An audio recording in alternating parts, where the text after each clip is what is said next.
OntarioLoval.com here at the Canadian Motorsports Expo, sitting here with JP Josiasse from the Peterborough Speedway. And last time we saw you, Autumn Colors Classic, man, the weather couldn't have been any better for you that weekend. You had to have a great weekend as a promoter.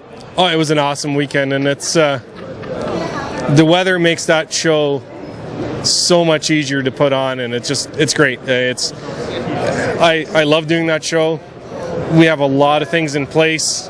You know, it becomes more challenging for us when the weather doesn't cooperate, but when it cooperates, then, you know, you can stay on your timelines normally and stuff, and it's just makes it, you know, there's always unexpected things. Unfortunately, a couple of red flags on the Sunday, you know, made it for a bit longer day, but no. Now, for the folks that are coming out to the next edition of the Autumn Colors Classic, they need to get looking at campsites already, do they not? If I'm not mistaken, it's pretty quick that you have to get on getting a spot. Yeah, actually, we have 191 sites, and I think as of this afternoon here, we have 36 left open. So that tells you what kind of an event this is. We've been there the last 2 years. Great event. Just the atmosphere is electric, and carrying it over to 2012. I know you've already launched a brand new website at PeterboroughSpeedway.com. Looks great, and you must be excited about what's in store for 2012. Yeah, it's we've done a lot of changes. We're really pumped for 2012. A lot of things that we've been working on over the past years are finally falling into place. One was a new website. We've made some changes to the schedule. It's a little shorter schedule, but every night has more in it. So really, you know, people are going to get more value for their money. The Autumn Colors itself, it's a 20th running this year. It has gotten so big that we are now going to close the 2 weeks prior to it because we need the time to get ready for it. You know, campers roll in on Tuesday. We can't be racing on the Saturday before. There's so many more things. We're trying to create a bit more of a midway atmosphere, make some more gazebos with different foods and some more vendors displays, just trying to work on different things like that. And just the chase for the colors, we've changed drastically this year. In the past, the top 3 finishers at the Chase for the Colors, which this year actually falls on Canada Day week, on the 1st. In the past, the top 3 had a provisional starting spot. Over the last 4 years, 3 people have had to use a provisional to get into the main event. What we've done this year is the Chase for the Colors has actually now been tagged pole qualifying. The top 2 finishers at the Chase for the Colors are the front row for the Autumn Colors, not subject to an inversion. So we are setting the front row for the Autumn Colors through the Chase for the Colors this year. 3rd and 4th place finishers are guaranteed 15th and 16th starting spots. They can better on them, but they are guaranteed to start there. So now that chase means a lot more. To come out there and run strong, finish at the front, it's going to mean a lot more. And on the same token, if you can't make the Chase for the Colors, you can still come out and qualify 3rd for the Autumn Colors. So we're not penalizing you for not being there, but at the same time, we're making it worth your while to come out.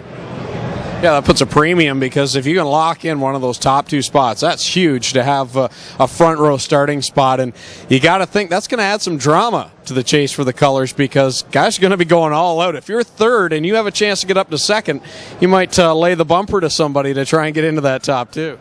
I know I would. Coming from a racer. Now, other than the Chase for Colors and the Autumn Colors Classic, obviously your premier events, you've also got touring series that come in on a regular basis, and you're one of the promoters that really support the touring series. Talk about who's coming in and what fans should expect throughout the year. Yeah, we bring in a lot of different touring series, and I've always prided ourselves on having a huge variety of entertainment at Peterborough.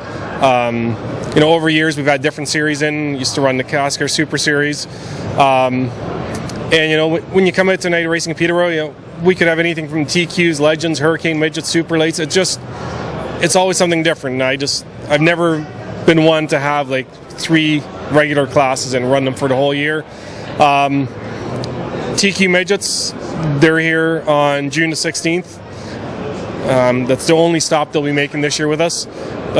The Lucas Oil Sportsman Cup, they have one stop. I'm going to say it's the 2nd weekend in August. Legends, we're the home track for the Legends. Hurricane Midgets are in 5 times this year. Oscar, traditional August long weekend, Labor Day, and autumn colors. The modifieds, Chase for the Colors.